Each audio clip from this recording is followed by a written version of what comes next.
জনজাতি স্বীকৃতি আদায়ের লক্ষ্যে 6 জনগোষ্ঠীর লাগাতার আন্দোলনের প্রেক্ষিতে বিধানসভায় একটি প্রতিবেদন পেশ করবে অসম সরকার।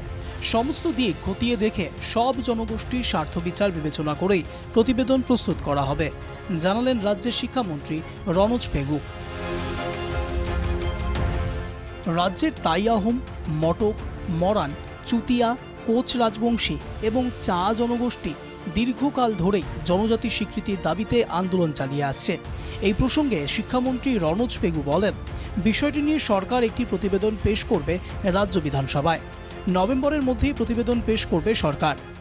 কোনো নতুন কথা নহয়, কিন্তু চৰকাৰখন নিৰপেক্ষ, চৰকাৰখনৰ ওপৰত আস্থা ৰাখক। আমি কৈছোঁ নৱেম্বৰত আমি সকলো দিশ বিচাৰ বিবেচনা কৰি আমাক ওপৰত যিটো দায়িত্ব অৰ্পণ কৰিছিলে আমি প্ৰতিবেদনখন আমি নৱেম্বৰৰ বিধানসভাত দাখিল কৰিছোঁ।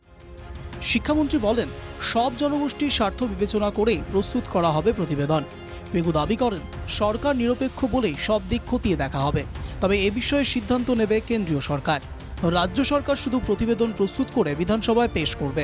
কি বলেছেন শিক্ষামন্ত্রী, শুনে নেওয়া যাক। সেইটো ভাৰত চৰকাৰে সেই ক্ষেত্ৰত সিদ্ধান্ত গ্ৰহণ কৰিব, কিন্তু আমাৰ প্ৰতিবেদন আমি দিম। জটিলতা কিছুমান আছে, মই কোনো কথা ক'ব নিবিচাৰোঁ, কিন্তু মই এটা কথা দঢ়াই দঢ়াই ক'ব বিচাৰোঁ যে চৰকাৰখন নিৰপেক্ষ। আমি সকলো জনগোষ্ঠীৰ স্বাৰ্থটো আমি চাই পেলাই আমি এক সিদ্ধান্ত আমি ল'ব বিচাৰোঁ। সিদ্ধান্ত মানে আমাৰ প্ৰতিবেদনখন আমি দিম। ধেমাজিতে ইঞ্জিনিয়ারিং কলেজে নবনির্মিত হস্টেলের উদ্বোধন এবং ধেমাজি আইটিআইতে একটি হস্টেলের শিলান্যাস করেন শিক্ষামন্ত্রী রনোজ পেগু। ধেমাজি ইঞ্জিনিয়ারিং কলেজে রাজ্যের সবচেয়ে বেশি প্লেসমেন্টের ঘটনায় সন্তোষ প্রকাশ করেন শিক্ষামন্ত্রী। এদিন ধেমাজি আইটিআইকে নতুন রূপে সাজিয়ে তোলার পরিকল্পনার কথা বলেন শিক্ষামন্ত্রী Pegu. Bureau report, NKTV Bangla.